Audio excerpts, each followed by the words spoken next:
you can imagine how it even goes further, because now the person knows full well that you're taking their word and really care about it, right? Because you're tracking your own performance against the feedback they gave you. And then, if you were to continuously compile that feedback, and then you could compile a similar document again to what we've been talking about, saying, here's the feedback I got over the course of the summer, here's the progress that I made towards each of these objectives, this is the kind of mindset that I bring to this organization. Again, how many people do you actually think go through that motion? Okay? Probably not that many. But it's such a healthy exercise, both for you professionally and personally, but also to say that I actually want to work here.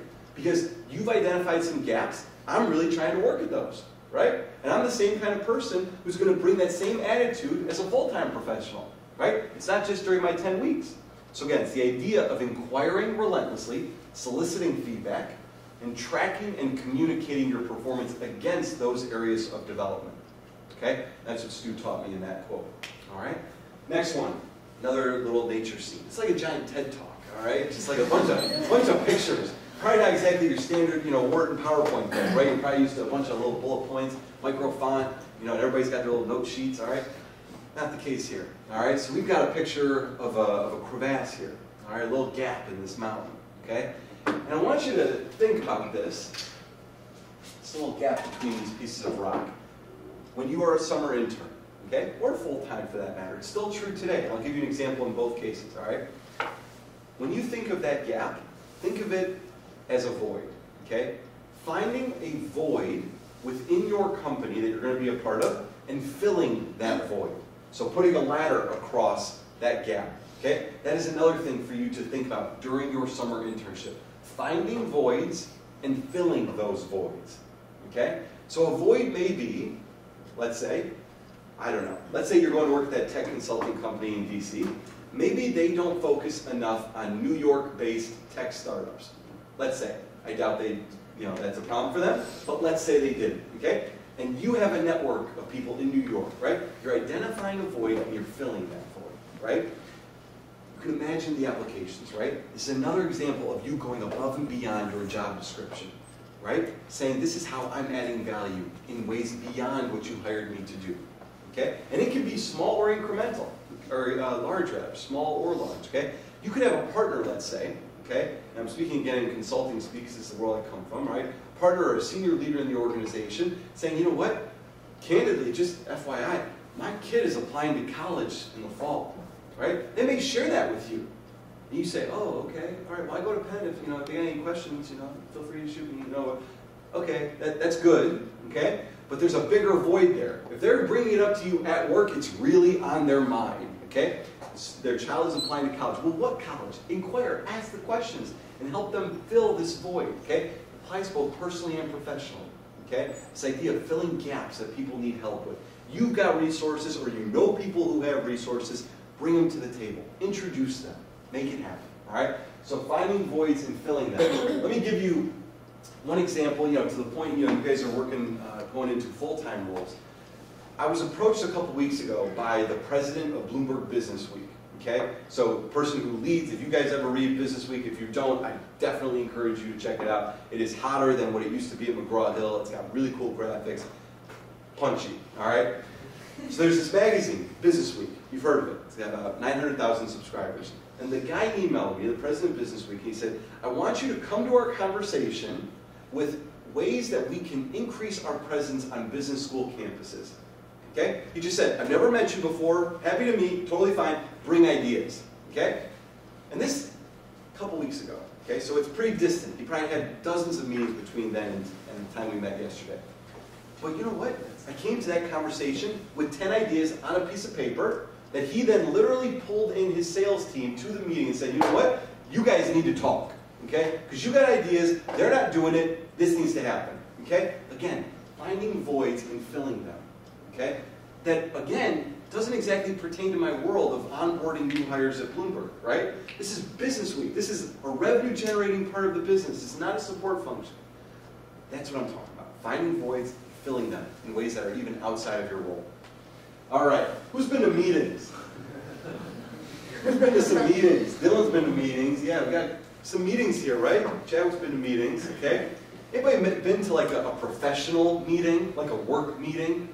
as opposed to like a huntsman, group team meeting? Yeah? What are work meetings like? As an intern or just in general? In life.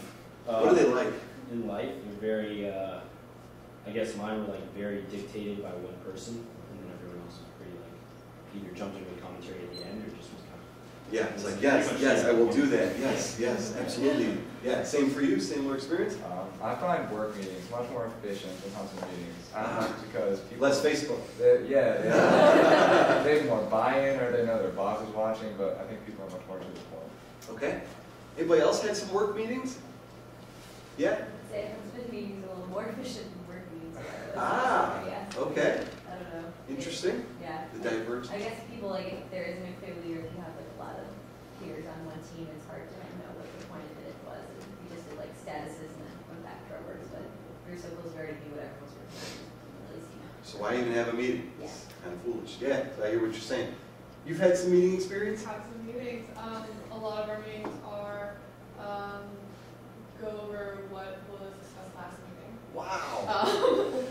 Update on statuses and move forward for what we need to discuss next meeting. Isn't it amazing that this whole dialect of work, go over, find next steps, move forward. It's like, it's totally true. So you're going to notice in the professional world that you're going to get invited to a lot of meetings, and they're going to be it's just going to be a lot of wasted time. It's going to be a lot of wasted time, okay? So I want to give you two tips, in fact, pertaining to meetings that you can implement as a summer intern or full-time for that matter, okay?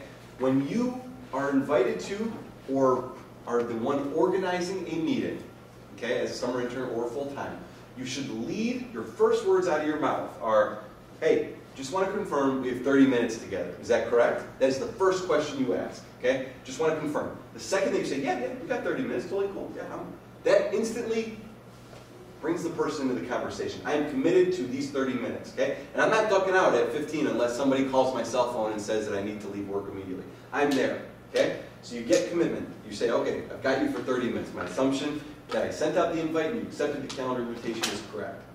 That question is then followed with another one, which is to say, okay, we've got the 30 minutes, terrific. I want us to split that 30 minutes in the following way. And I want you to keep me on task to make sure that we spend our time appropriately. Because I didn't book it for 45 minutes, I didn't book it for 15. I really think we're going to need 30 minutes. Okay? I want to spend 10 minutes on topic A, I want to spend 15 on topic B, and 5 on topic C. That's how I want to split our time together. And then you again ask for their permission. Are you okay with that? Does that make sense? Are there other things that you think we should be talking about? Because if so, let's adjust the agenda appropriately. Okay? Again, at that moment, you are securing people's commitment to stick to that agenda. And you further justify the need for 30 minutes. Okay? And if you accelerate through some of them, then you just go faster. That's fine. All right? So again, 2 questions right again. 2 questions? Saw him? Oh, you're good? All right. So, 10 minutes topic A, 15 topic B, 5 for topic C. They say, okay, start your conversation. Okay? And that probably takes 1 minute, that kind of initial contracting as it's referred to. Okay? The other thing that I want you to think about with regard to meetings, the other tip that I'd offer you as a summer intern or as a full-time person, is at the end of the meeting, it's very easy to, as you said, just sort of reiterate status, talk about a couple other things, and then walk away. Okay? Nobody really has clear marching orders. The whole reason that people are supposed to come together in a meeting is to get their input and then get clear about marching orders. Okay? So devote at least 1 minute or 2 minutes at the end of a conversation to say, this is what I'm going to do, this is what you're going to do, this is what I think this other person's going to do. Does anybody have any differing expectations? Okay? Everybody should be crystal clear about next steps. That was the phrase. And then also the timing of those. So I'm going to do my part by next Monday.